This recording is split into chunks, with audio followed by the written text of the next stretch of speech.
Donc je vais répondre à quelques questions qui nous ont été posées.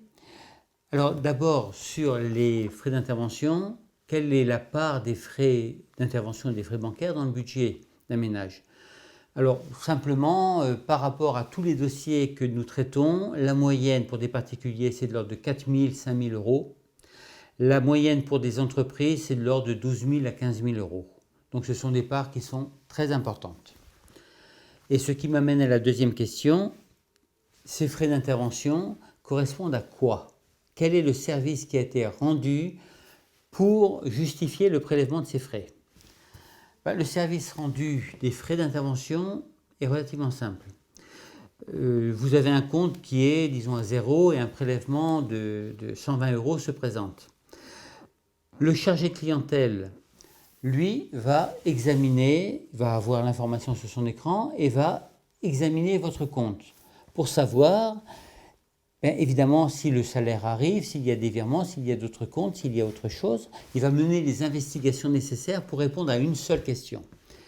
Est-ce que la banque va vous prêter ces 120 euros afin de payer le prélèvement qui se présente ou est-ce qu'elle ne va pas vous le prêter? Elle a le droit de faire les deux. Si le chargé de clientèle, après toutes ces investigations, coups de fil et autres, décide de vous prêter cet argent, il va cliquer et là, l'acte qu'il a fait, c'est de vous accorder un découvert. Donc, il vous accorde un crédit.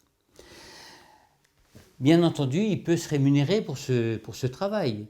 C'est un travail réel. Et il va prendre des frais. Ces frais, en général, c'est 8,50 €, 9 € pour ce type d'opération. Ces frais sont prévus dans la grille tarifaire. Donc, en prenant 8,50 € pour avoir accepté ces 120 €, le chargé de clientèle, je dirais, fait un acte tout à fait normal et la banque n'est pas en tort. Le problème, en fait, ne vient pas de là. Et ça m'amène à la troisième question. Les frais sont réguliers, mais pourtant, il y a de plus en plus de litiges. Et pourquoi? Bon, ces frais, ils grèvent le budget, mais ils sont réguliers.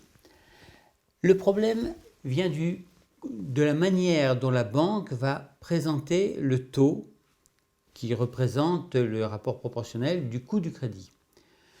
Si vous voulez savoir combien vos découverts vous ont coûté, vous allez donc prendre une feuille, additionner les intérêts, additionner les frais d'intervention sans lesquels vous n'auriez pas eu ce découvert et qui sont donc liés au découvert. Et vous allez avoir un certain montant. Dès lors que vous avez ce montant qui représente ce que vous a coûté le découvert, vous faites un rapport proportionnel montant, durée, coût. Bon, c'est plus compliqué parce qu'il faut le faire au jour le jour, mais enfin le principe est là. Et vous avez un taux, le taux effectif global, qui représente réellement le coût de votre découvert par rapport à leur utilisation et leur montant. Et si vous prenez ce taux que vous trouvez et vous le comparez à celui que vous a annoncé la banque, là vous avez une différence. La banque va vous annoncer 12, 13%, 14%, ce sont les prix du marché. Et vous allez trouver 45%, 82%, 150%, des montants qui n'ont strictement rien à voir. Alors, pourquoi vous avez une telle différence? Tout simplement parce que la banque a omis volontairement d'inclure les frais fixes liés au découvert dans le calcul du taux effectif global. Pourquoi? Parce que si elle le mettait, elle présenterait un taux qui serait largement excessif et largement au-delà du seuil de l'usure. Ce qui m'amène à la question suivante, qu'est-ce que le seuil de l'usure? Le seuil de l'usure, c'est un taux qui est défini par la Banque de France tous les 3 mois en fonction des données économiques et financières. Bon, en moyenne, il est de l'ordre de 21%. N'importe qui, on peut prêter de l'argent, on peut demander un intérêt, mais on ne peut pas dépasser ce seuil de l'usure de l'ordre de 21%. Pourquoi? Parce qu'au-delà, il s'agit d'un délit, du délit d'usure. C'est un délit qui est réprimé très sévèrement en France. C'est 45 000 € d'amende, c'est 2 ans de prison pour le banquier qui aurait commis ce délit, et c'est 5 ans d'interdiction de pratique de l'activité bancaire. En gros, c'est ça.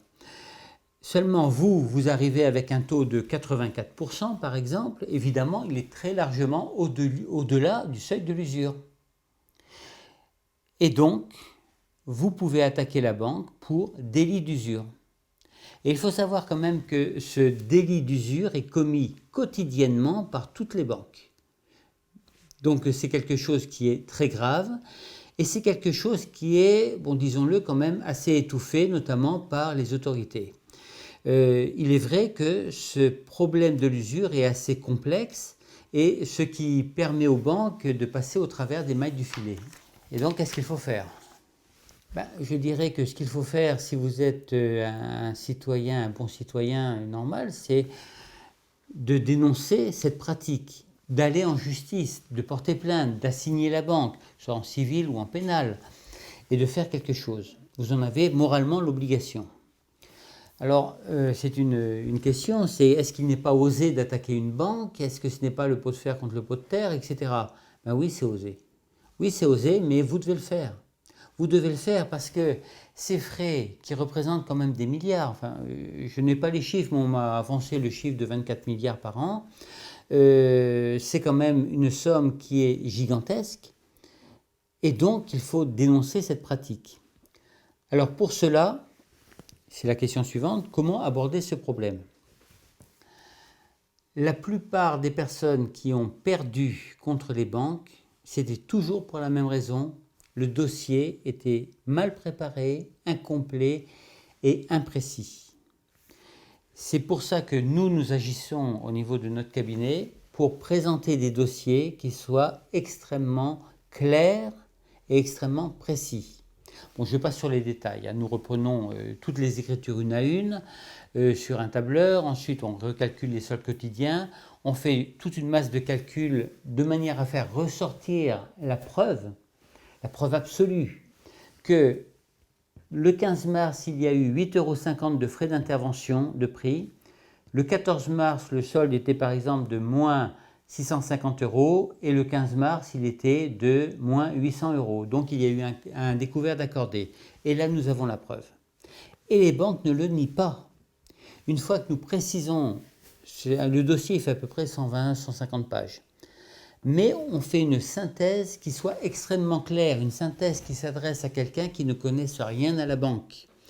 Nous le présentons au juge. Le juge, ce n'est pas son métier, ce n'est pas un technicien de la banque. C'est notre rôle à nous de présenter ça au juge.